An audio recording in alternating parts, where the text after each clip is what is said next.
Well, Hey friends, aloha. John and Amy Aloha. here, 18 inches down. Good to see you guys. So we've got a really Juicy topic. juicy topic that's really important, and we're going to dive right in. When you're looking at today's world and the consciousness level that we're in, a lot of people get kind of tripped up on that word consciousness level, but just think about it this way.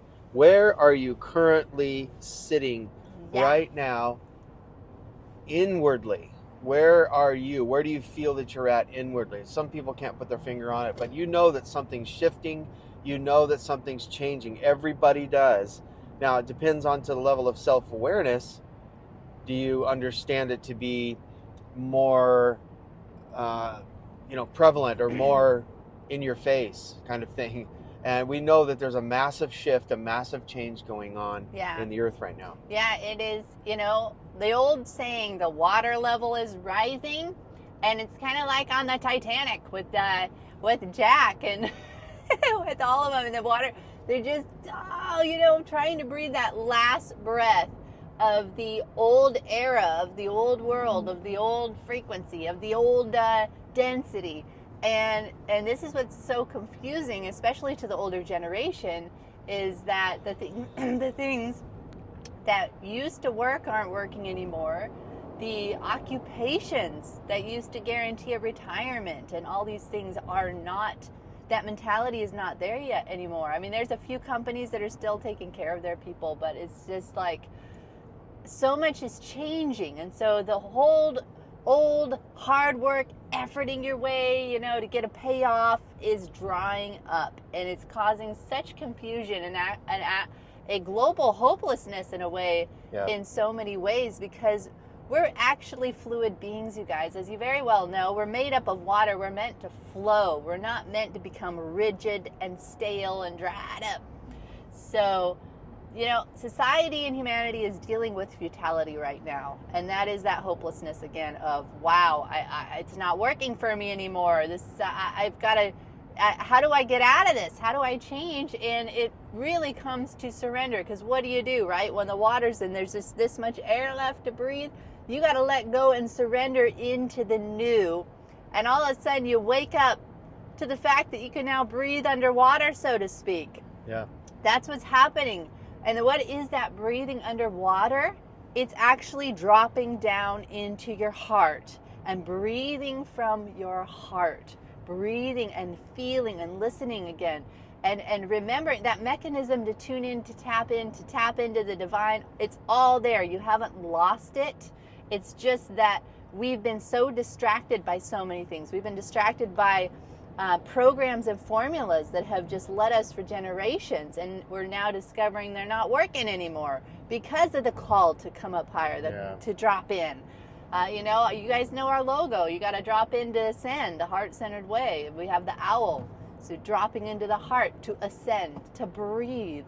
And so you can see this prevalent, in so many things right now. One person gave an analogy of, the person that keeps trying something over and over again. Say you're building a sandcastle on the beach, and the water and the waves just keeps coming up and destroying the part that you built. Why isn't it working? And you're like, why is this not working? And so you think that there's all these dark entities or darkness or just life itself fighting against you. Yeah. And really what it is it's just we are in a consciousness level now that says that's over.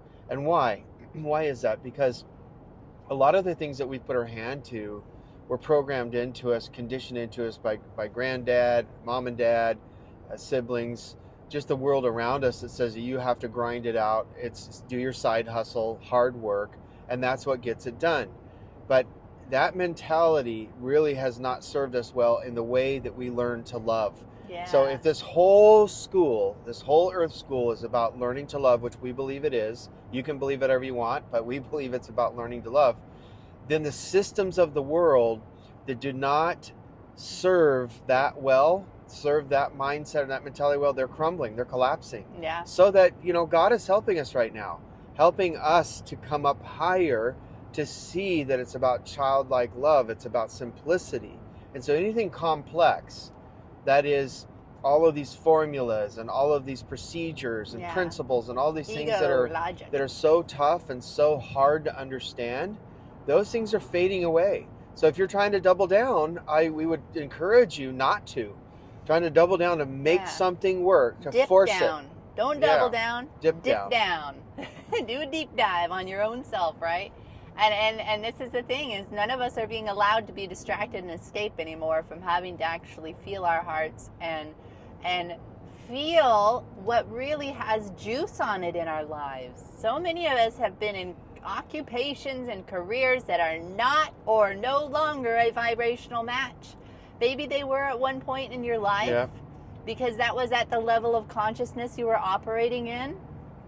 But God is so good that he's not going to let you stay where you're at in small thinking, right? We're eternal beings. We're made of divine essence. We're made of creativity and love, and we're not called to limit ourselves, right? And so if you've been in these occupations and you feel it's now where the brakes are rubbing against each other, right? There's no padding anymore, right? There's not a grace, there's not a flow. There's things are breaking.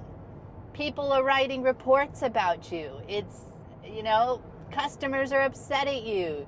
And you have a choice in this moment, right? To become pliable and pay attention to the signs, or stiffen your neck and harden yourself because this is my security. This is what I've done for years, and bless God, I'm not changing. That's it. And we are in a crayon consciousness right now. Hey, get your crayon. Get your crayon.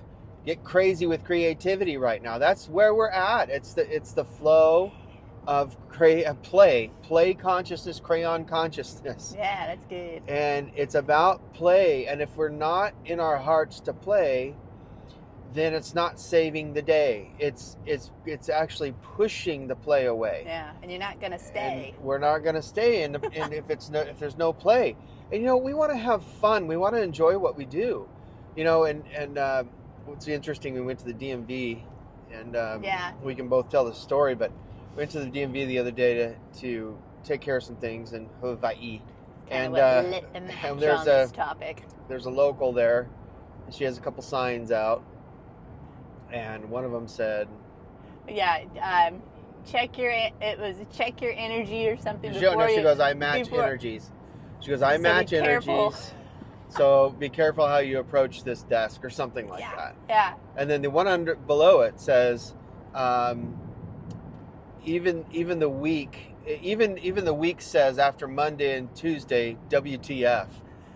So it's like, all right, so there's an attitude already out of the gate that she's says... She's putting her energy out first, actually. Yeah, that says, I am not a match to this job. Because you think about it, DMV, it's still customer service oriented, and you're already stressed out enough trying to get your title and your registration and all that taken care of. What you don't want, the last thing you want is to go up to some worker that has an attitude. Mm-hmm. And we all joke about this in America, about DMV being so mundane and boring and how they don't care. They're just a bunch of people that are sitting there. Just a number. Zombies. And we're just a number. And so, but here's the game changer. When you go in and you have somebody that has this bright countenance about them, and they enjoy what they do, they love being there, they love the customer service, they're in service-oriented mode, that makes all the difference. And we ran into one of those in a DMV in California. And Florida.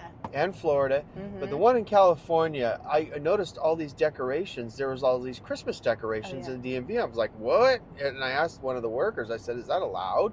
Like, you're a government office here. And we're the rebels. We like to rebel because, we're real people. We like to celebrate. You have to rebel to have something good. Yeah. So we celebrate life. We celebrate things that are fun and bright and joyful. And so I was like, wow, what a difference that makes right there. I even told him, I said, these decorations in here, what a difference it makes. So what are we talking about? We're talking about energetic matches here. There's a difference between the DMV worker, the one we met in Hawaii, and the one in California, or the one in Florida. Big difference. And what's the difference? Well, you could just say it's their attitude.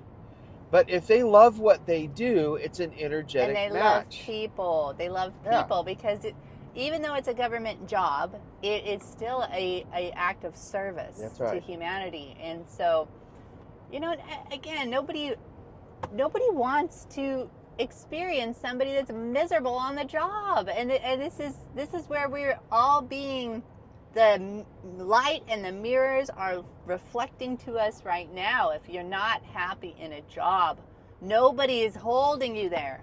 Yeah, You're and why are holding you yourself. not? Why are you not? Because anybody that's not in a service-oriented field right now that is lined up with their gifts, talents, and abilities to the best that they know.